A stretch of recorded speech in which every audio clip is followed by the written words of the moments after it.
Hello students, Radhe Radhe. कक्षा 12 की एक और क्लास में आप लोगों का स्वागत है। आज हम प्रश्न बैंक के जो बच्चा कुछ पोर्शन है, आपके जो सेकंड बुक का जो पोर्शन है उसको हम डिस्कस करेंगे और शुरुआत करते हैं चैप्टर नंबर 9 से। हालांकि चैप्टर 9 की एक स्पेशल डेडिकेटेड वीडियो मैंने बना रखी है, तो अगर आप वो देखना चाहो तो वो देख सकते हो। ठीक है, यहाँ पर मैं शॉर्ट में डिस्कस करूंगा चैप्टर 9 किरण प्रकाशिकी। किरण प्रकाशिकी, ठीक है, जिसको बोलते हैं हम रे ऑप्टिक्स। ठीक है, और 7 नंबर का चैप्टर है, इंपॉर्टेंट चैप्टर है। 4 नंबर का क्वेश्चन आएगा आपके पास, एक छोटा क्वेश्चन आएगा वस्तुनिष्ठ वाला, एक रिक्त स्थान आएगा और एक आएगा अति लघुत्तरात्मक। मेरे हिसाब से वस्तुनिष्ठ आपके 2 आ रहे हैं। ठीक है, तो क्या है अपना 7 नंबर यहां से ऐसे कवर हो रहे हैं, डिटेल में हमने डिस्कस किया है। तो फटाफट हम क्वेश्चन पर आते हैं, आपका ज्यादा समय नहीं लेंगे।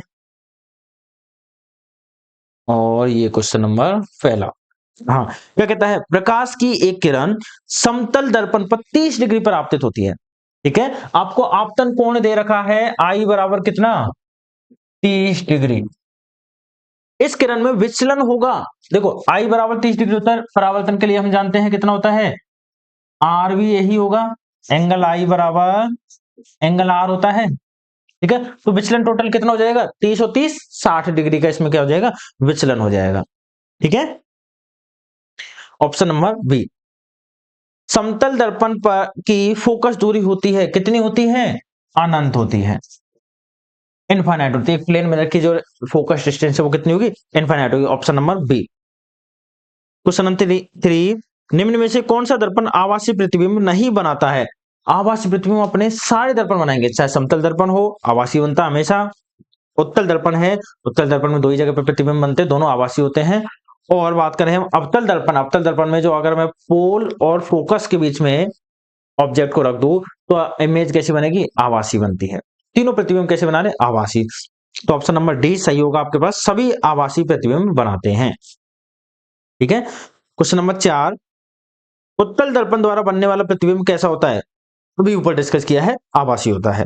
Option A. वस्तु से बड़ा आभासी प्रतिबिंब किसके द्वारा प्राप्त किया जा सकता है, अभी थोड़ी देर पहले द्वारा डिस्कस किया था क्वेश्चन नंबर 3 में ही, कि अगर मैं पोल और फोकस के बीच में रख दूंगा तो इमेज कैसी बनेगी, बड़ी बनेगी और आभासी बनेगी। तो किसके द्वारा प्राप्त करोगे, अवतल दर्पण के द्वारा। ठीक है, क्वेश्चन नंबर 6, कि अवतल दर्पण के सामने स्थित किसी बिंदु व इसके वास्तविक प्रतिबिंब के बीच की न्यूनतम दूरी कैसी होगी। ठीक है, न्यूनतम दूरी कितनी होगी, 4f होगी, हमने पिछली क्लास में डिस्कस किया है, देखना हो तो डिटेल में वापस जाके देख सकते हो। क्वेश्चन नंबर 7, जब एक प्रकाश तरंग वायु से पानी में जाती है, प्रकाश तरंग वायु से पानी में जाती है, ठीक है, तो उसका कौन सा गुण अपरिवर्तित रहता है। क्या हो रहा है, परावर्तन हो रहा है, अपने पास यहाँ पर क्या हो रहा है, अपवर्तन हो रहा है। ठीक है, तो इसमें क्या होगा, अपने पास कौन सा गुण अपरिवर्तित रहेगा, आवृत्ति उसकी अपरिवर्तित रहेगी। क्वेश्चन नंबर 8, एक टैंक की तली का थोड़ा सा ऊपर उठा, तला जो है वो थोड़ा सा ऊपर उठा दिखाई देता है, वो क्यों दिखाई देता है, प्रकाश के अपवर्तन के कारण। ठीक है, ऑप्शन ए। ठीक है, 7वें में ऑप्शन था सी और 8वें में ऑप्शन ए। 9वें की बात करें, सूर्योदय से ठीक पहले सूर्य के दिखाई देने का कारण, सूर्योदय क्या होता है, आपको पहले दिखाई देगा, हालांकि सिलेबस से हटा दिया है टॉपिक, तो फिर भी प्रकाश के अपवर्तन के उदाहरण में हम दे सकते हैं चीज कि क्या है, सूर्योदय दिखना चाहिए था उससे 2 मिनट पहले हमको दिख जाता, थोड़ा सा पहले हमको ये चीज दिख जाती है, क्यों, क्योंकि यहाँ पर क्या होता है, प्रकाश का अपवर्तन होता है। Option B. निम्न में से कौन सा कथन सत्य है, ऑप्शन बी, कि निर्वात में प्रकाश का वेग क्या होगा, अधिकतम होगा, यूनिवर्सल ट्रुथ है अपने पास। सी क्या है, 3 × 10⁸ मीटर पर सेकंड। ठीक है, एक्चुअल वैल्यू मैंने आपको बताया 299,458,792 मीटर पर सेकंड। ठीक है, क्वेश्चन नंबर 11, तारों के टिमटिमाने का कारण है, तारों के क्यों टिमटिमाते हैं, प्रकाश के अपवर्तन के कारण। ठीक है, प्रकाश का पूर्ण आंतरिक परावर्तन संभव है जब प्रकाश की किरण सघन माध्यम से कहा जाए, कहा जा रही है वो, सघन माध्यम से विरल में जाए।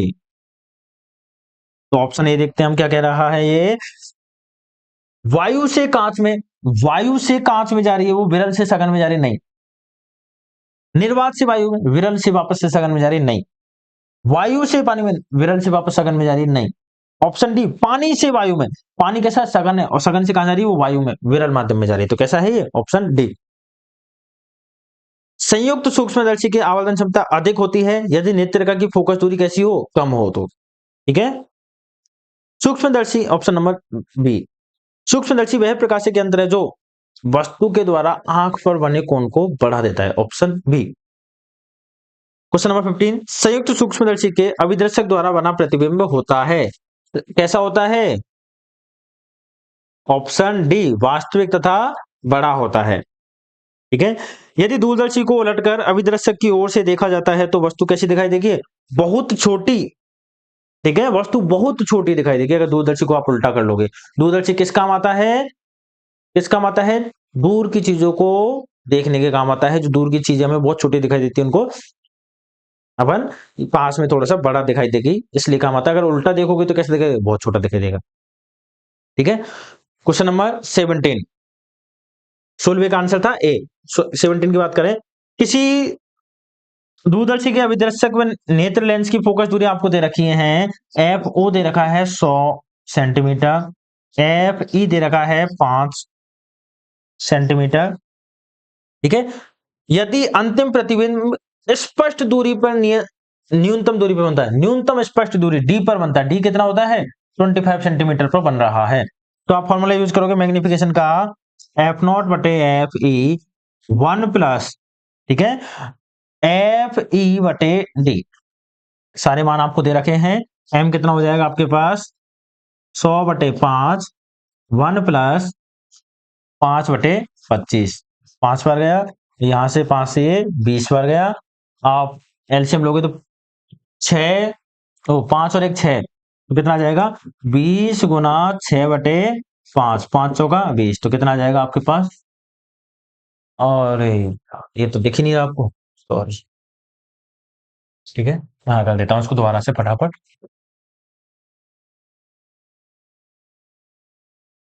क्या कह रहा हूं मैं, ये फॉर्मूला दिख रहा है आपको, हाँ फॉर्मूला दिख रहा है। एम बराबर कितना होगा आपको, दो, ये एफ एफ नोट का मान 100, एफ ई का मान 5, यहां पे बात करूं 1 प्लस एफ ई कितना है 5 बटे डी का मान 25 सेंटीमीटर। 5 से कितनी बार गया 5 बार, 5 से ये कितनी बार गया 20 बार, तो ये कितना आ जाएगा आपके पास 20 गुना 1 प्लस 1/5, एलसीएम लोगे 5 आएगा, और ये कितना हो जाएगा 5 प्लस 1, 5 से ये कितनी बार गया 4, 5 और 1 6, 6 चौको 24, तो एम का मान कितना आएगा 24। ठीक है, तो एन का मान कितना आ गया अपने पास 24, एम का मान, ऑप्शन बी। क्वेश्चन नंबर 18 की बात करें, एक तरासा हुआ हीरा अधिक चमकता है, इसका कारण क्या है, उसका हीरे का उच्च अपवर्तनांक। ठीक है, हीरे का उच्च अपवर्तनांक होता है, इसीलिए जब प्रकाश की किरण एक बार जब अंदर चली गई तो सघन माध्यम से विरल माध्यम में वो नहीं जा पाती, इसलिए वहां पर क्या होता है, प्रकाश का पूर्ण आंतरिक परावर्तन बार बार होता है, इसलिए वो ज्यादा चमकता है। ठीक है, मल्टीपल चॉइस हो गए। अब बात करते हैं हम किसकी, रिक्त स्थान की। तो रिक्त स्थान में सीधे आंसर बता देता हूं, डिटेल में हमने डिस्कस किए हैं तो आपका टाइम भी ज्यादा नहीं लगेगा। पहले 19वें का आंसर है तीव्रता, 20वें का आंसर है अभिलंबवत, 21 का आंसर है 60 डिग्री, 22वां तो आप जानते ही होंगे 1/f, 23वें का अपवर्तन, 24 का आदेश, 25 का घटता है, ताप बढ़ाने पर माध्यम का अपवर्तनांक घटता है, 26 का दूर हो जाती है, ठीक है, अविलंब से दूर हो जाती है, वही अभी बोला था वही चीज है, तो ठीक है। 27 का के कारण चमकता है, प्रकाश के पूर्ण आंतरिक परावर्तन के कारण हीरा चमकता है। ठीक है, तो प्रकाश के पूर्ण आंतरिक परावर्तन के कारण। और 28 का क्या है, प्रतिबिंब का आकार वस्तु के आकार के का अनुपात क्या होता है, आवर्धन क्षमता कहलाता है, मैग्निफिकेशन कहलाता है। हाँ, अति लघुत्तरात्मक प्रश्न,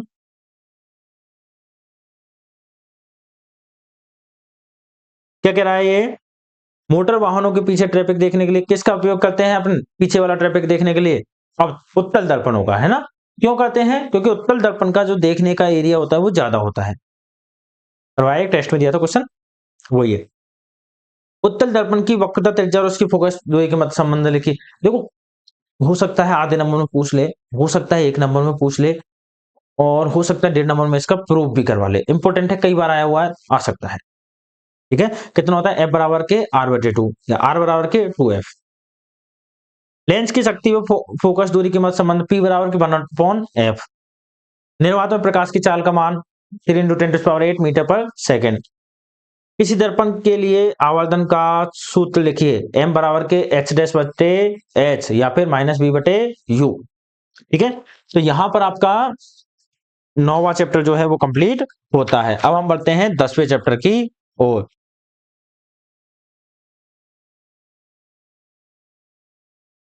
ठीक है, तो लास्ट तक बने रहना। आज हम थोड़ा सा आपको एग्जाम में कॉपी में कैसे क्वेश्चन अटेम्प्ट करने हैं, कैसे क्वेश्चन लिखने हैं, वो भी थोड़ा सा मैं डिस्कस करूंगा। क्वेश्चन चैप्टर नंबर 10 क्या कहता है आपके पास कि ये कितने नंबर का आएगा? 5 नंबर का आएगा। ठीक है, 2 इससे लघुत्तरात्मक प्रश्न होंगे, मतलब 1.5 नंबर के क्वेश्चन होंगे, और एक इससे कैसा है, 1 नंबर का आधे नंबर का क्वेश्चन है, एक रिक्त स्थान है, एक 1 नंबर का क्वेश्चन है। ठीक है, चैप्टर नंबर 10 तरंग प्रकाश की, जिसको बोलते हैं वेव ऑप्टिक्स इसको बोलेंगे। ठीक है, तो ये फॉर्मूले जो है आपको, ये आप पढ़ के जाओगे सभी को। ठीक है, हम क्वेश्चंस पर आते हैं सीधे।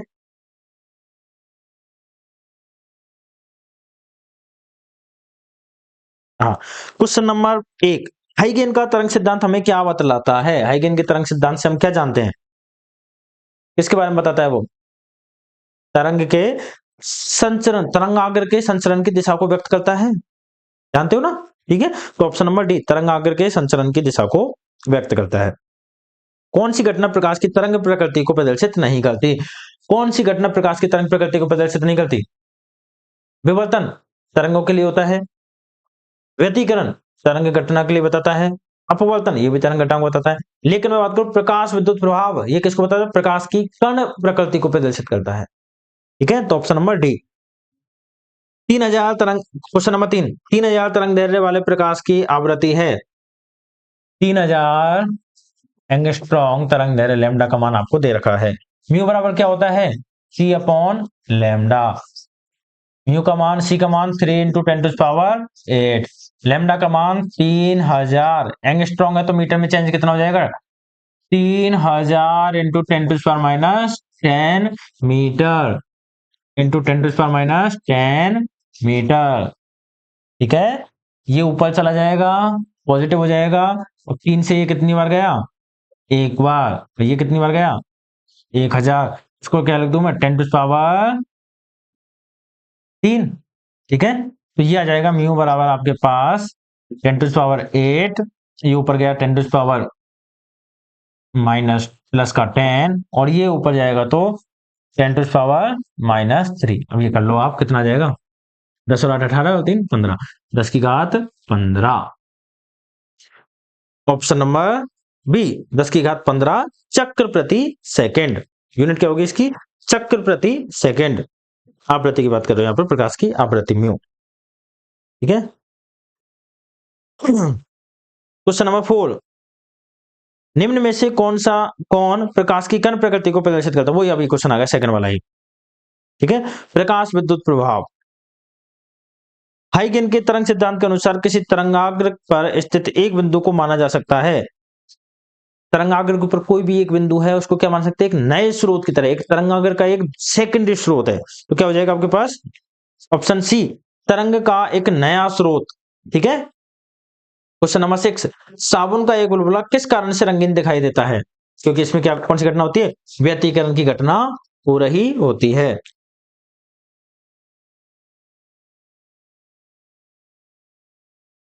हाँ, तो अब देखो क्वेश्चन नंबर 7, दो तरंगे कला संबद्ध कहलाती हैं यदि इनमें क्या हो? ऑप्शन डी, तरंग दैर्ध्य समान हो और कलांतर नियत हो। ठीक है, क्वेश्चन नंबर 8, यंग के प्रयोग में दोनों स्लिटों के बीच की दूरी आधी स्लिट व पर्दे के बीच की दूरी को दोगुनी करने पर फ्रिंज चौड़ाई बीटा बराबर क्या होता है? लैम्डा डी बटे स्मॉल डी। ठीक है, क्वेश्चन क्या कह रहा है, डी क्या है यहां पर, ये डिस्टेंस, पर्दे के और स्लिट के बीच की डिस्टेंस कैपिटल डी, और दोनों स्लिटों के बीच की डिस्टेंस क्या है, स्मॉल डी। तो अगर आप अब देखो यहां पर दीप्त की बात करें या अदीप्त की बात करें, सेम आई थी दोनों के लिए। ठीक है, तो उनकी बात नहीं कर रहे हम, और डेरिवेशन नहीं है, आपके सिलेबस में से हटा दिया गया है। ठीक है, बीटा बराबर आपसे बोला है, क्या कह रहा है, देखो दोनों स्लेटों के बीच की दूरी आधी कर दी जाए, दोनों स्लेटों के बीच की दूरी कितनी है, डी, तो बीटा डैश कितना हो जाएगा, लैम्डा कांस्टेंट डी बटे 2। ठीक है, और फिर बोला इसने स्लेटों के पर्दे के बीच की दूरी को दुगना कर दिया जाए, तो एक सेकंड, दोनों स्लेट के बीच की दूरी को आधा, सॉरी उल्टा बोल दिया मैंने, दोनों स्लेटों के बीच की दूरी को आधा कर दिया, दोनों स्लेटों के बीच की दूरी यही है ना, दोनों स्लेटों के बीच की दूरी कितना कर दिया, आधा कर दिया, डी बटे 2 कर दिया। और फिर आपसे बोला है पर्दे एवं स्लेट के बीच की दूरी को दुगना कर दिया, पर्दे एवं स्लेट के बीच की दूरी है डी, तो इसको क्या कर दिया है, दुगना कर दिया है, तो क्या होगा, बीटा डैश 2 बाहर आ जाएगा, लैम्डा डी बटे ये 2 ऊपर चला जाएगा तो 4 हो जाएगा, कितना हो जाएगा, डी, ये क्या है, बीटा, तो बीटा डैश कितना जाएगा, 4 बीटा। ठीक है, तो ऑप्शन नंबर डी 4 गुनी हो जाएगी। ठीक है, अच्छा क्वेश्चन नंबर 9 फ्रेनेल वाला तो ये आपके सिलेबस में हटा दिया गया है। क्वेश्चन नंबर 10, किसी अवरोध के किनारों पर प्रकाश किरण मोड़ने की क्रिया को क्या कहते हैं, विवर्तन कहते हैं। इससे टकरा के अवरोध के किनारों पर, अवरोध की साइज भी क्या होनी चाहिए थी, कंडीशन में अवरोध की साइज क्या होनी चाहिए, प्रकाश की जो तरंग दैर्ध्य है उसकी समान कोटि की होनी चाहिए। ठीक है, स्कैटरिंग कहलाती है। रिक्त स्थानों की पूर्ति करो, हाँ, तो रिक्त स्थान क्या कहता है, पहला ध्रुवन ही वह घटना है जो यह बताती है कि प्रकाश की तरंगे अनुप्रस्थ प्रकृति की होती हैं। ठीक है, प्रकाश, क्वेश्चन नंबर 12, प्रकाश संचरण की दिशा, प्रकाश किरण तरंगाग्र की कैसी होती है, कि आपके जो प्रकाश संचरण है, प्रकाश जो प्रोपेगेट कर रहा है वो किस डायरेक्शन में करता है, वेव फ्रंट के परपेंडिकुलर, लंबवत गति करता है। ठीक है, तरंगाग्र के लंबवत होती है। क्वेश्चन नंबर 13, तरंग की तरंग दैर्ध्य जितनी अधिक होगी उसका विवर्तन उतना ही अधिक होगा, तरंग दैर्ध्य जितनी ज्यादा होगी उतना ही उसका विवर्तन पॉसिबल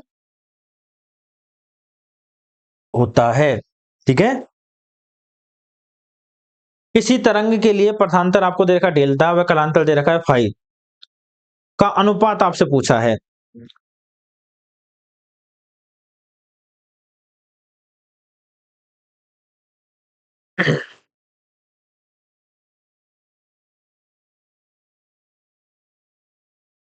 हाँ, क्या कह रहा है ये आपसे, देखो कहाँ गया, डेल्टा हमने देखो ये देखा है डेल्टा फाई बराबर क्या होता है, डेल्टा फाई बराबर के 2 pi upon lambda delta x. ठीक है, कलांतर यही आता है अपने पास, दिख रहा है ये, हाँ। ठीक है, तो आपसे क्या पूछा है, किसी तरंग के लिए पथांतर क्या है, ये रहा। ठीक है, और कलांतर ये रहा। आपसे पूछा है डेल्टा पथांतर और डेल्टा फाई कलांतर में कितना अंतर होगा, इसको इधर ले जाएंगे तो इन दोनों को इधर ले जाएं, लैम्डा बटे 2 पाई, तो कितना आ जाएगा रिक्त स्थान में आपका, लैम्डा बटे 2 पाई होता है। ठीक है, अब देखो यहाँ पे पथांतर डेल्टा एक्स को इसने डेल्टा से व्यक्त कर रखा है, और डेल्टा फाई को इसने फाई।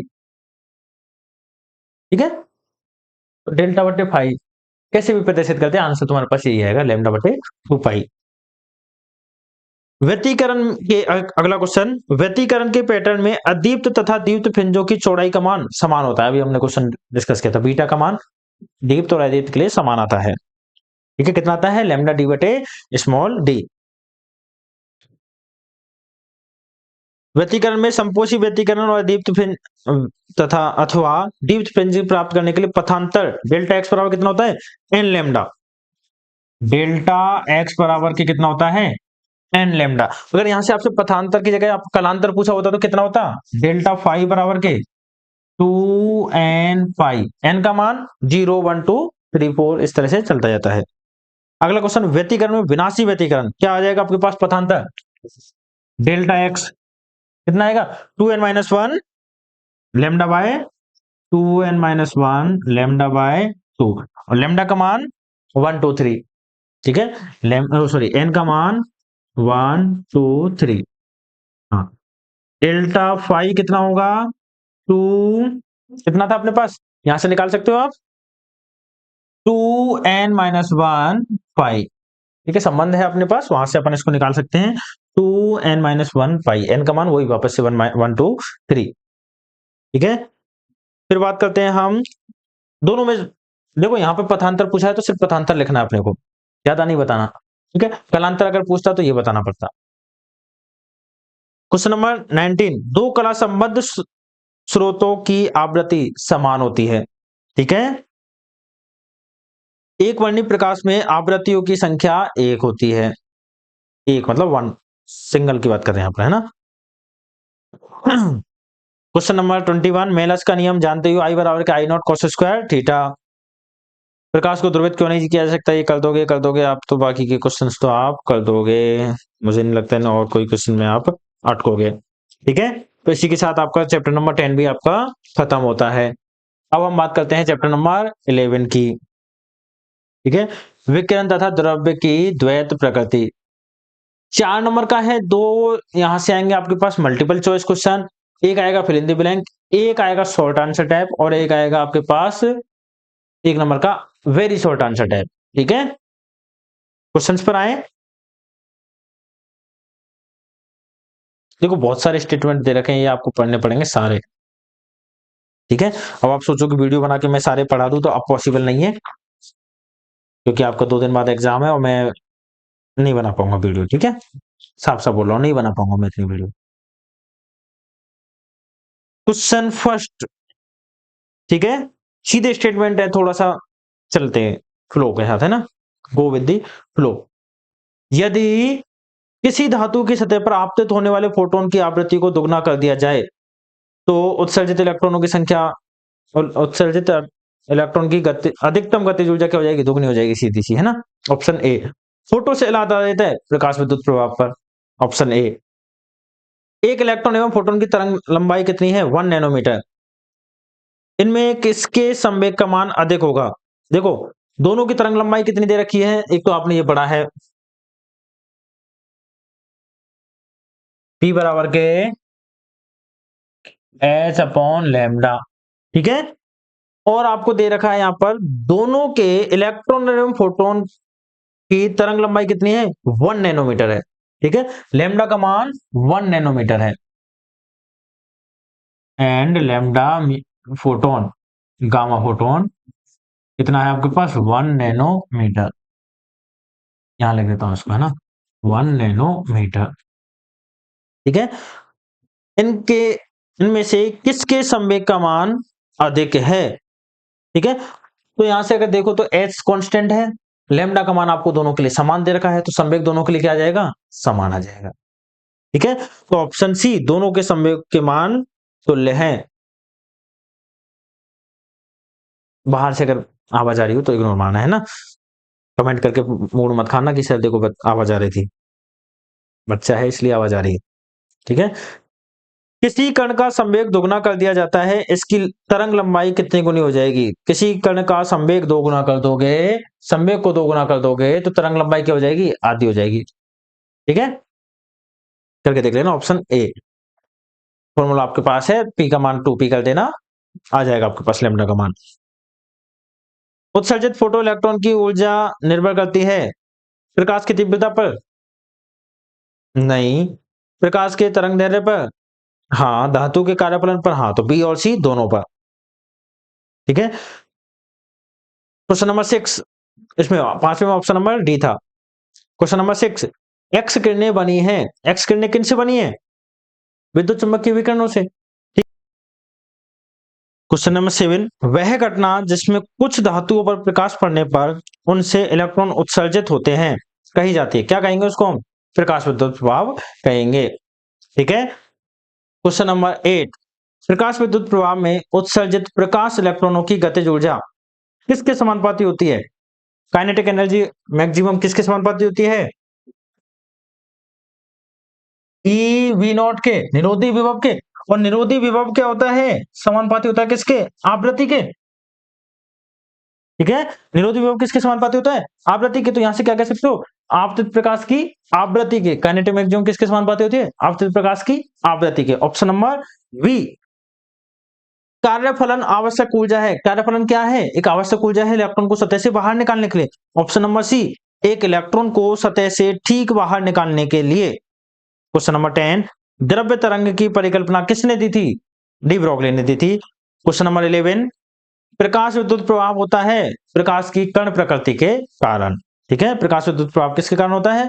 प्रकाश की कण प्रकृति के कारण। Option number B. फोटोन का संवेग कितना होता है? फोटोन का संवेग मैंने क्लास में करवाया है, कितना होता है बताओ?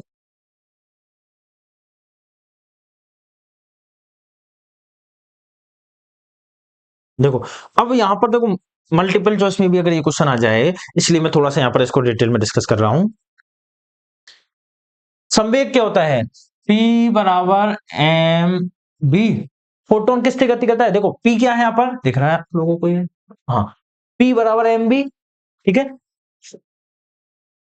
यार,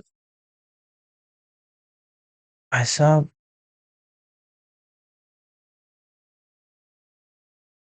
ठीक है।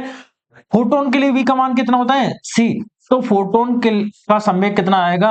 एम सी आ जाएगा, पहली बात तो। ठीक है, दूसरा अगर मैं बात करूं यहां से कि E बराबर कितना होता है?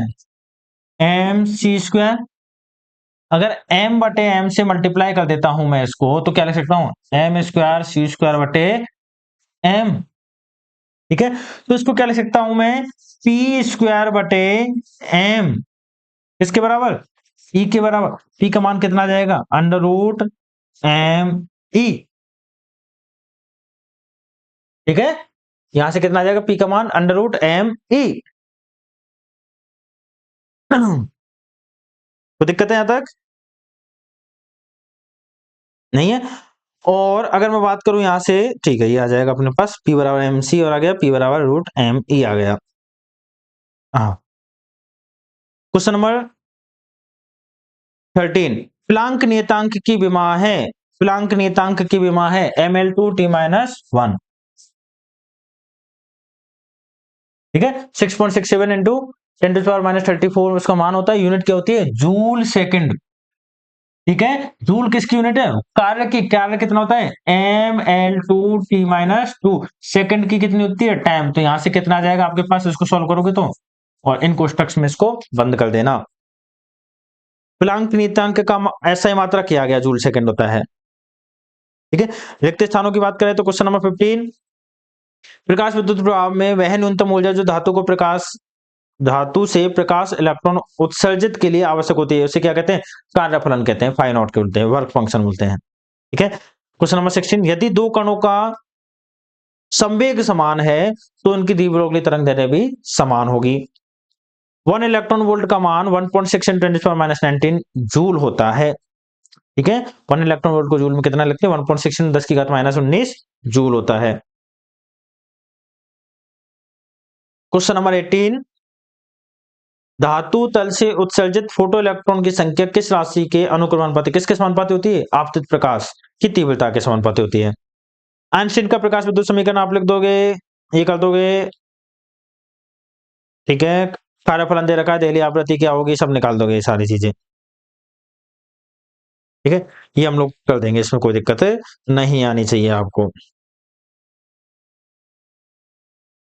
कर देंगे सारे क्वेश्चन, है ना। न्यूमेरिकल से हैं, क्लास में डिस्कस किए हुए हैं, और एकदम इजी से न्यूमेरिकल है, करके देखना, हो जाएंगे आपके पास सॉल्यूशन इनके होंगे।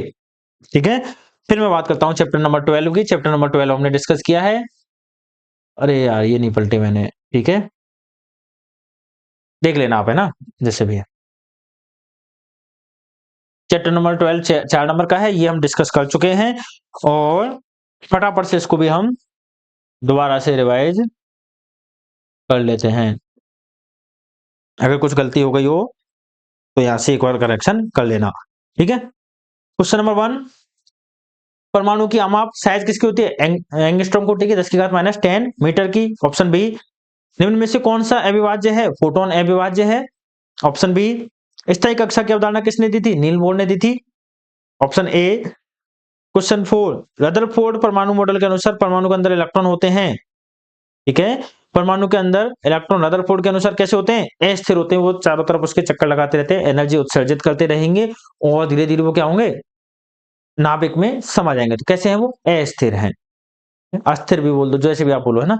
अस्थिर बोलता हूं मैं, non stable. Option B. Question number 5, चिरसम्मत मत से रदरफोर्ड परमाणु में इलेक्ट्रॉन का पथ कैसा होता है? ठीक है, कैसा होता है? कुंडलिनीवत, एक अंदर से अपने समा जाएगा उसके अंदर। तीसरा लेके ये नहीं होंगे, ऑप्शन ए है इसमें। क्वेश्चन नंबर 6, इलेक्ट्रॉन का कक्षीय त्वरण निकाला है हमने, एन स्क्वायर एच स्क्वायर बटे 4 पाई स्क्वायर, ऑप्शन ए है, मतलब छोड़ो। क्वेश्चन नंबर 7, निम्नलिखित में से किस वैज्ञानिक ने क्वांटम सिद्धांत प्रतिपादित किया था? किसने दिया था क्वांटम का सिद्धांत? प्लांक ने, option number D. Bohr model, हाँ, बोर मॉडल, बोर परमाणु मॉडल सफल व्याख्या किसकी करता है? रैकेल स्पेक्ट्रम की करता है। परमाणु का नाभिक बना होता है प्रोटॉन एवं न्यूट्रॉनों से, ऑप्शन बी। 10वां, परमाणु में वृत्तीय कक्षा में इलेक्ट्रॉन किस बल के कारण घूमते हैं? कूलाम बल के कारण घूमते हैं, ठीक है। इलेक्ट्रॉन किस बल के कारण घूमते हैं? कूलाम बल के कारण घूमते हैं। क्वेश्चन नंबर 11, बोर मॉडल के अनुसार इलेक्ट्रॉन उन्हीं कक्षाओं में परिक्रमा करता है जिनका इलेक्ट्रॉन का कक्षीय कोणीय संवेग h/2π का पूर्ण गुणज हो, इंटीग्रल मल्टीपल हो, ऑप्शन सी, एक पूर्णांक संख्या गुणज हो, ठीक है। रिक्त स्थानों की बात करें तो 12वीं में रिक्त स्थान है अपना अल्फापन गोल्ड की फॉइल पर अपने प्रयोग किया था। न्यूनतम ऊर्जा किसको कहेंगे? मूल अवस्था को कहेंगे, ठीक है। तो 12वीं का आंसर है गोल्ड, सोने की पट्टी। और तुम्हारे पास 13वीं का आंसर मूल अवस्था, 14 का आंसर अभिकेंद्रीय बल, ठीक है। और 15 का आंसर आपके पास उत्सर्जन स्पेक्ट्रम, एमिशन स्पेक्ट्रम। 16 का आंसर अवशोषण, एब्जॉर्प्शन स्पेक्ट्रम। 17वें का आंसर एक वर्णीय प्रकाश, मोनोक्रोमेटिक सोर्स स्पेक्ट्रम, सॉरी। 18वें का आंसर उत्तेजित अवस्था कहेंगे। 19वें में आयनन ऊर्जा कहेंगे। और 20वें में क्या कहेंगे? उत्तेजना, ठीक है। बाकी क्या आप कर दोगे? फटाफट से चैप्टर नंबर 13 पे आते हैं हम।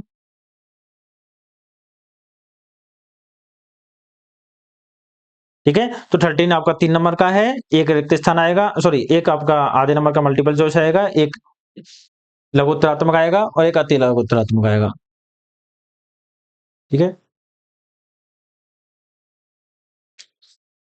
हाँ, परमाणु के नाभिक के कण कौन कौन से होते हैं? प्रोटॉन एवं न्यूट्रॉन होते हैं। न्यूट्रॉन की खोज किसने की थी? जेम्स चैडविक ने की थी।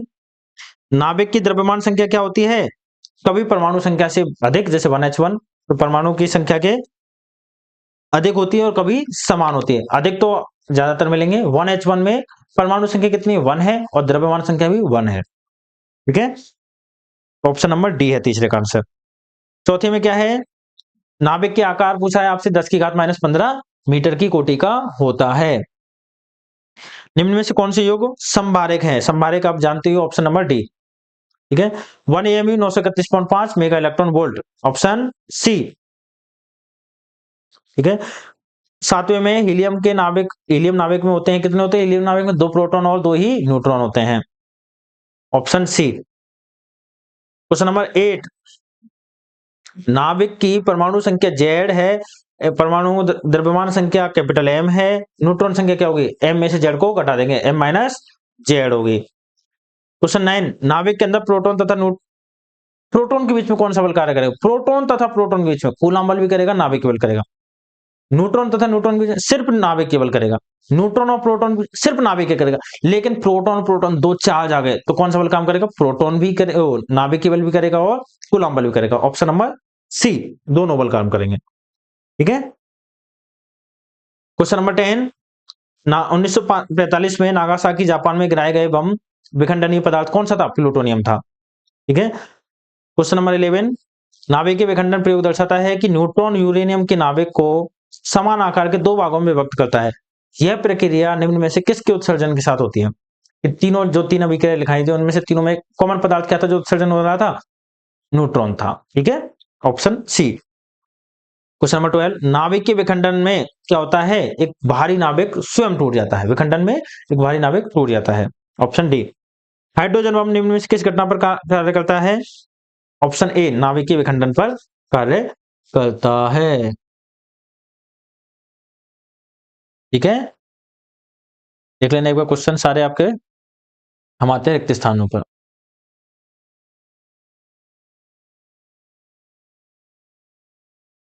ठीक है, रिक्त स्थानों पर आइंस्टीन के द्रव्यमान ऊर्जा संबंध E बराबर mc स्क्वायर है। और उसको क्या कहेंगे अपने पास, वे तत्व जिनमें परमाणु क्रमांक समान हो परंतु द्रव्यमान संख्या भिन्न भिन्न हो क्या कहलाएंगे? समस्थानिक कहलाएंगे। 16वें में वे नाभिक जिनकी द्रव्यमान संख्या A समान हो परंतु परमाणु क्रमांक भिन्न भिन्न हो संभारिक कहलाएंगे। इलेक्ट्रॉन का द्रव्यमान जानते हो 9.1 10⁻³ kg। प्रोटॉन का द्रव्यमान आप जानते हो 1.67 10⁻⁻27 kg। 1.672 तीन डिजिट तक हो गए। अगर यहाँ पर न्यूट्रॉन भी पूछा है, न्यूट्रॉन कितना है? 1.675 इंटू 10⁻⁻27 kg। थोड़ा सा ही चेंज है, ज्यादा नहीं है। कौन सा ज्यादा होता है अगर आपसे पूछ रहे तो न्यूट्रॉन का ज्यादा होता है, प्रोटॉन का कम होता है। क्वेश्चन नंबर 20, एक भारी नाविक का दो हल्के नाविकों में टूटना क्या कहलाता है? नाभिकीय विखंडन कहलाता है। 21, वह प्रक्रिया जिसमें दो या दो से अधिक नाविक हल्के नाविक संयुक्त होकर एक निर्माण नाभिकीय संलयन कहलाती है। एक हीलियम परमाणु को 4 हाइड्रोजन मिलकर बनाते हैं। एक अभिक्रिया हमने पढ़ी है। ठीक है, सूर्य के ऊपर कौन सी अभिक्रिया होती है? ये अभिक्रिया होती है जिसमें अपन 4 हाइड्रोजन बनाते हैं। अति लघुत्तरात्मक आप कर दोगे। नाभिक बल की तो कोई दो विशेषताएं, ये सारे आप कर दोगे, ये अपने करवा दिए हैं। क्वेश्चन 12 और 13 हम डिस्कस कर चुके हैं, इसलिए मैंने उन पर ज्यादा टाइम नहीं दिया है। आप चाहो तो वो वीडियोज आप देख सकते हो। ठीक है, क्वेश्चन नंबर 14 4 नंबर का है। एक यहाँ से रिक्त स्थान आएगा, एक फिर ये आपने अपना मल्टीपल चॉइस आएगा और एक 3 नंबर का क्वेश्चन आएगा। 3 नंबर का क्वेश्चन आएगा एक यहाँ से, ध्यान रखना ये चीज। ठीक है, क्वेश्चन नंबर 1, पी प्रकार का अर्धचालक निर्मित होता है किसको मिलाने से होगा? पी प्रकार का अर्धचालक शुद्ध सिलिकॉन में हम क्या मिला दे? गैलियम मिला दे, अपने पास क्या मिल जाएगा? पी प्रकार का अर्धचालक मिल जाएगा। ठीक है, पी प्रकार के अर्धचालक बनाने की प्रोसेस आपको बता रखी, डिटेल में जानते होंगे। पी प्रकार के अर्धचालक में होता है, क्या होता है? एक अनुपस्थित इलेक्ट्रॉन। पी प्रकार में चार्ज कैरियर कौन होता है? होल होता है। होल क्या होते हैं? इलेक्ट्रॉन वहां से चला गया, इस वजह से यहाँ पर क्या आ गया? पॉजिटिव चार्ज आ गया। ठीक है, तो होल क्या है? Positive charge carrier. किसके अंदर? पी प्रकार के अंदर। समझ गए? तो ऑप्शन बी, एक अनुपस्थित इलेक्ट्रॉन। ठीक है, क्वेश्चन नंबर 3, एक अर्धचालक में विद्युत चालकता उसका, विद्युत चालकता क्या होती है? तापक्रम बढ़ाने से घटती है? नहीं, तापक्रम बढ़ाने के साथ बढ़ती है। ठीक है, विद्युत चालकता क्या होती है? जैसे अर्धचालक है आपके पास, अर्धचालकों में जैसे जैसे टेम्परेचर बढ़ाओगे उसकी चालकता बढ़ती जाएगी, लेकिन उसमें क्या होगा? चालकों में तापमान बढ़ाओगे तो उसकी चालकता कम होती है, उल्टा होता है, ध्यान रखना ये चीज। एन प्रकार का अर्धचालक कैसा होता है? उदासीन होता है। एन प्रकार का अर्धचालक, चाहे पी प्रकार का अर्धचालक आपसे पूछे कैसा होगा? उदासीन होगा। कोई भी चालक कैसा होगा? उदासीन होगा। ठीक है, मेजोरिटी चार्ज कैरियर कौन सा होगा? पी में पूछे तो होल होंगे और एन में पूछे तो इलेक्ट्रॉन होंगे, पर कैसा होता है कोई भी चालक? उदासीन होता है। ठीक है, तो ऑप्शन नंबर सी। बैंड ऊर्जा अंतराल अधिकतम होता है, किसका अधिकतम होता है? कुछ चालकों का अधिकतम होता है। एनर्जी बैंड गैप किसका ज्यादा होगा? इंसुलेटर्स का ज्यादा होगा। ठीक है, option number C. Question 6, PN संधि डायोड उत्क्रम अभिनति। रिवर्स बायस में क्या होता है? दोनों की विभव प्राचीर बढ़ जाती है। रिवर्स बायस में अगर पीएन संधि डायोड को जोड़ोगे तो जो विभव प्राचीर है उसका मान बढ़ जाएगा। Option B. ठीक है, क्वेश्चन नंबर 7, पीएन संधि डायोड के अग्र अभिनति। फॉरवर्ड बायस में क्या होगा? क्या करते हो? पी सिरे को बैटरी के धनात्मक सिरे से जोड़ते हैं, एन को ऋणात्मक से जोड़ते हैं। तो ऑप्शन नंबर बी, पी सिरे को बैटरी के धनात्मक सिरे से जोड़ा जाता है। क्वेश्चन नंबर 8, अर्धचालक डायोड में जेनर भंजन प्राप्त होता है। ऑप्शन बी, जेनर जो ब्रेकडाउन है वो कब प्राप्त होता है? बी ऑप्शन, उत्क्रम अभिनति निश्चित मान से अधिक होती है। ठीक है, हाँ, रिक्त स्थानों पर आओ फटाफट से। पी प्रकार के अर्धचालकों में होल बहुसंख्यक आवेश वाहक होते हैं। मेजोरिटी चार्ज कैरियर कौन होते हैं? होल होते हैं। और अल्पसंख्यक कौन से होते हैं? इलेक्ट्रॉन होते हैं। अर्धचालकों की चालकता चालकों से कम होती है। अर्धचालकों की चालकता चालकों की चालकता से कम होती है, कुछ भी लिख सकते हो। कुचालक की चालकता चालक से बहुत कम होती है। ठीक है, कुचालकों की चालकता चालकों से बहुत कम होती है। शुद्ध अर्धचालक की चालकता बढ़ाने के लिए उसमें क्या करते हैं, अशुद्धि मिलाई जाती है, जिसे क्या कहते हैं अपन, डोपिंग कहते हैं। ठीक है, जो मिलाया जाता है उसको क्या कहते हैं, डोपेंट कहते हैं। कैसे कैसे होते हैं, पेंटावेलेंट और ट्राइवेलेंट, जिनकी वैलेंसी 3 हो और 5 हो। जानते हो ना ये प्रोसेस पूरी। अग्रवायु में पीएन संधि डायोड पी अर्धचालक का संबंध बैटरी के धन सिरे से किया जाता है। और क्वेश्चन अगला, अग्रवायस में पीएन संधि डायोड का एन अर्धचालक का संबंध बैटरी के नेगेटिव सिरे से किया जाता है। और ये आप अगले क्वेश्चन सारे कर लोगे, मुझे नहीं लगता इनमें से कोई क्वेश्चन आपका ऐसा है जो आप नहीं कर पाओगे। ठीक है, और इसी के साथ में आपका जो क्वेश्चन बैंक है, क्वेश्चन बैंक के सारे क्वेश्चंस का सॉल्यूशन हो गया है। ठीक है, अब अगर आप इन नोट्स की तरफ जाओ तो थोड़ा सा यहाँ पर आपको दे रखे स्मरणीय तथ्य, सभी के उत्तर शून्य है, सभी के आंसर क्या है, 0 है। अब ये स्मरणीय है मतलब ये याद रखने आपको, सभी के आंसर 0 है तो फटाफट फटाफट से समराइज कर लेना इनको। ठीक है, महत्वपूर्ण ग्राफ दे रखे हैं, इन ग्राफों को आप एग्जाम देने जाओगे उससे पहले सारे ग्राफ देख के जाने हैं। यही नहीं, एनसीईआरटी में जितने भी ग्राफ दे रखे हैं आप सारे देख के जाओगे। ठीक है, और मॉडल पेपर है 2 या सॉल्व कर लिए होंगे। ठीक है, 2 मॉडल पेपर है, आपने दोनों सॉल्व कर लिए होंगे। एक बोर्ड ने पहले मॉडल पेपर जारी किया था, वो सॉल्व कर लिया होगा, मान के चलता हूं, मैं उम्मीद करता हूं ऐसी। ठीक है, अब आपके हमने क्या किया है, थोड़ा सा मेरे हिसाब से लैग कर रहा है, कोई बात नहीं, चलो हो गया वैसे अपना। मैंने क्या बोला था आपसे कि लास्ट के 5 मिनट इंपॉर्टेंट है, ध्यान से देखने हैं। मैं आपको क्वेश्चन पेपर अटेम्प्ट करने का तरीका बता रहा हूं, हालांकि मैंने क्लास में कई बार डिस्कस किया है, एक लास्ट बार और बता देता हूं। ठीक है, सभी को देखना है। ठीक है, लास्ट के 5 मिनट भी नहीं लगेंगे, 2 मिनट लगेंगे, बस ध्यान से देख लेना, बस है ना। क्वेश्चन नंबर पहला क्या है, मल्टीपल चॉइस क्वेश्चन आएंगे आपके पास। ठीक है, चलो पढ़ा रहने दो इसको। ठीक है, क्वेश्चन नंबर पहला आपके पास क्या होंगे, मल्टीपल चॉइस क्वेश्चन होंगे, और जब कितने होंगे, 16 होंगे। ठीक है, पहले 8 आते थे, टेबल बना के कर देते, 16 आएंगे, टेबल बना के कर दो, बहुत अच्छी बात है, कर दो। तो अगर आप टेबल नहीं बनाते तो क्वेश्चन नंबर 1 छोड़ दी पूरी लाइन। फर्स्ट ऑप्शन जैसे ए आया, सेकंड का ऑप्शन ए आया, थर्ड का ऑप्शन बी आया, फोर्थ का ऑप्शन डी आया। तो ये ऑप्शन तो लिखने ही है। ठीक है, इसके सामने एक लाइन लगा के क्या कर दोगे, इनका मान लिख दोगे, अगर आप टेबल नहीं बनाते हो कि क्या आंसर आ रहा है। ठीक है, तो 16 के 16 आप यहां पर इस तरह से कर दोगे। ठीक है, तो ये जो लाइन आती है आपके पास क्वेश्चन नंबर, वो वाली लाइन आती है, उसी के अंदर इसको लिख देना, या फिर अगले में भी लिख दोगे तो कोई फर्क नहीं पड़ेगा यहां पर आपके पास। ठीक है, यहां पर आती है ना क्वेश्चन क्रमांक, यहां पर ये लाइन आती है जिसमें परीक्षक द्वारा दिए गए अंक, तो इसमें फर्स्ट इस तरह से इनको कर देना। ठीक है, 16 हो गए, 16 लाइन बहुत है, एक लाइन छोड़नी है, लाइन खींचोगे, डबल लाइन खींच दी, फिर सेकंड, एक लाइन छोड़ के ये लाइन खींच दी आपने, फिर सेकंड क्वेश्चन चालू करोगे, उसमें फिल इन द ब्लैंक आएंगे। तो पहला, दूसरा, तीसरा।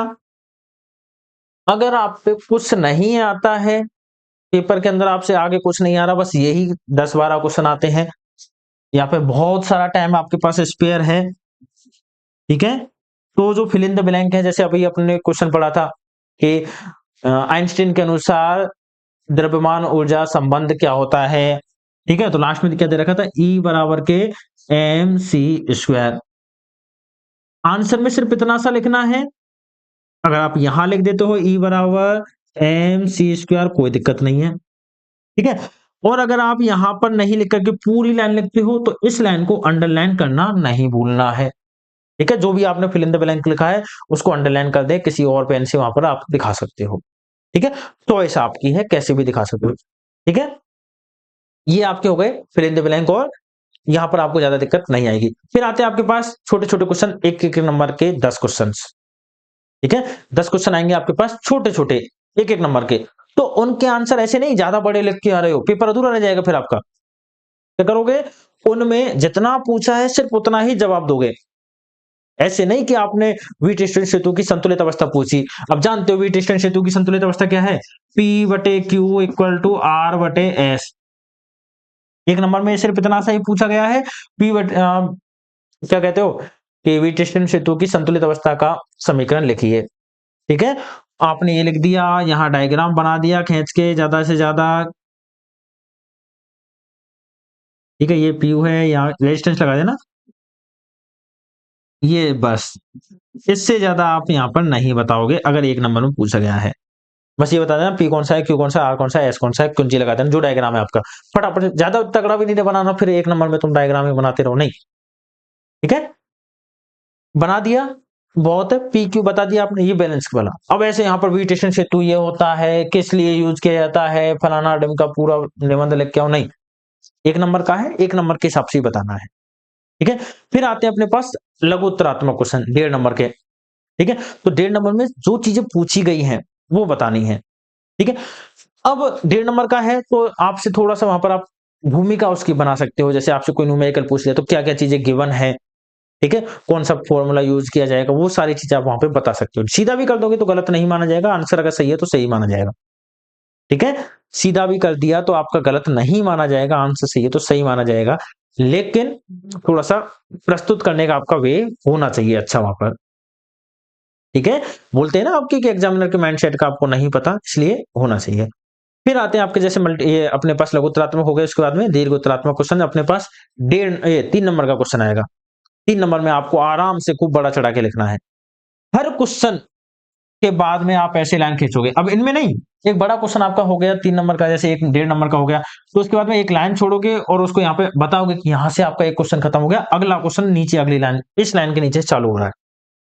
यहां से कभी भी कोई क्वेश्चन चालू नहीं करोगे कि यहां से सिर्फ 2 लाइनें यहाँ पर इस क्वेश्चन की आएंगी, अगले में पूरा करो, नहीं। फिर अगले से चालू करो, 2 लाइनें यहाँ पे छोड़ दो।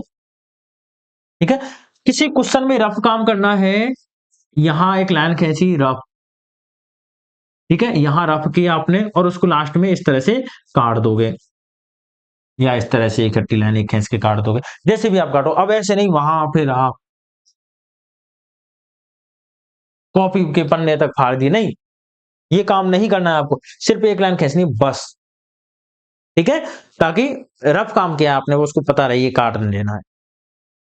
ये लाइन हल्की सी खींच देनी है, एक स्केल स्केल लेके जाना है। डायग्राम पेंसिल से साफ सुथरे बनाने हैं, पेन से भी बना दो, पर पेन से क्या होता है काटा पीटी होने के चांसेस रहते हैं डायग्राम में। पेन से बना दोगे नंबर नहीं कटेंगे, तो पेन से बना दिया, थोड़ा सा आपने लाइन टेढ़ी खींची तो उसको सीधा करने के लिए अब आपको दोबारा काट के डायग्राम बनाना पड़ेगा। काटा पीटी के नंबर नहीं कटेंगे, हिंदी इंग्लिश का पेपर नहीं है कि काटा पीटी के नंबर काटे जाएं, पर काटा पीटी से क्या लगता है कि आपसे ये चीज नहीं आ रही है। ठीक है, आप इसे ट्राई कर रहे हो पर आपसे ये चीज आ नहीं रही है, इसलिए आपने काटा है, तो आपका थोड़ा सा गलत इंप्रेशन आता है, इसलिए काटा पीटी जितनी कम हो उतनी कम करनी है। ठीक है, अब ये क्वेश्चन आपसे नहीं हुए, आपने काट दिया, पूरा पूरा काट के दोबारा किया, कोई फर्क नहीं पड़ेगा, आपने दोबारा कर दिया, खत्म बात वहीं पे। ठीक है, पर उसको काटा है, साफ साफ दिखना चाहिए कि हाँ ये आपने काटा था। ठीक है, कहीं ऐसे नहीं कि यहाँ पर बस इतना सा काट के आ गए, इसको काटा हुआ नहीं मानेंगे। ठीक है, पता भी नहीं चलेगा कि काटा है, इतना क्रॉस लगा दो छोटा सा। ठीक है, और फिर आपका सेक्शन डी आ जाएगा आपके पास। अब कोशिश क्या करनी है हमें कि सारे जो सेक्शन है, अब देखो यहां तो आपको पता है कि एक लाइन के आंसर है, अगर आपसे कुछ नहीं आ रहा तो उसके लिए जगह छोड़ दो, आप लास्ट में इसको ट्राई कर सकते हो। तो न्यूमेरिकल आ गया आपसे, अभी सोचो कि टाइम ज्यादा लगेगा कि लास्ट में अपन कर लेंगे, तो जगह छोड़ दो। यहां तो आपको पता है, तो यहां तो आपके सीक्वेंस में होंगे। सेक्शन बी में आ रहे हो तो सेक्शन बी कोशिश करना कि आपके सेक्शन बी सीक्वेंस में हो और सारे क्वेश्चन सेक्शन बी के एक ही जगह हो। ऐसे सेक्शन सी के तीनों क्वेश्चन एक ही जगह हो, सीक्वेंस में हो, कोशिश करना। अगर आपसे नहीं हुआ, आपने लगा कि सर आधा पेज का क्वेश्चन है और लास्ट में कि सर पता चला कि सर 1 पेज का हुआ ये क्वेश्चन, तो क्या करना है, जो क्वेश्चन आपने कर दिए जिस सीक्वेंस में भी किए जैसे भी किए बढ़िया है।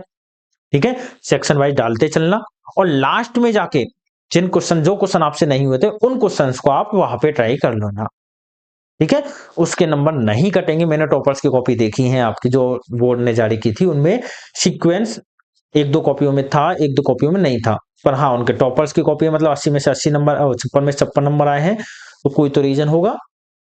ठीक है, तो उनके सीक्वेंस के नंबर नहीं कटे हैं, सीक्वेंस से कोई ज्यादा फर्क नहीं पड़ेगा, पर हम अपनी तरफ से रिस्क नहीं लेंगे, क्योंकि और सर ने बोल दिया आप तो आराम से अपनी मर्जी से पहला 5वां किया, फिर 7वां किया, फिर 10वां कर दिया, फिर कोई और कर रहे हो, फिर सेक्शन डी का क्वेश्चन घुसा दिया, नहीं।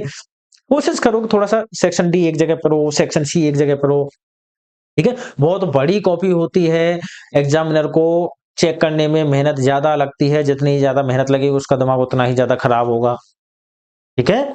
तो थोड़ा-सा बढ़िया, साफ-सुथरा अगर आपकी कॉपी होगी, बढ़िया नंबर आए, ठीक है? पेपर के लिए ऑल द बेस्ट। अगर आपको कुछ और हेल्प चाहिए, कोई क्वेश्चन आपसे नहीं हो रहा हो, तो मुझे कमेंट में या फिर व्हाट्सएप पे आप पर्सनली भेज सकते हो। स्क्रीन पे नंबर आ ही रहे होंगे, ठीक है?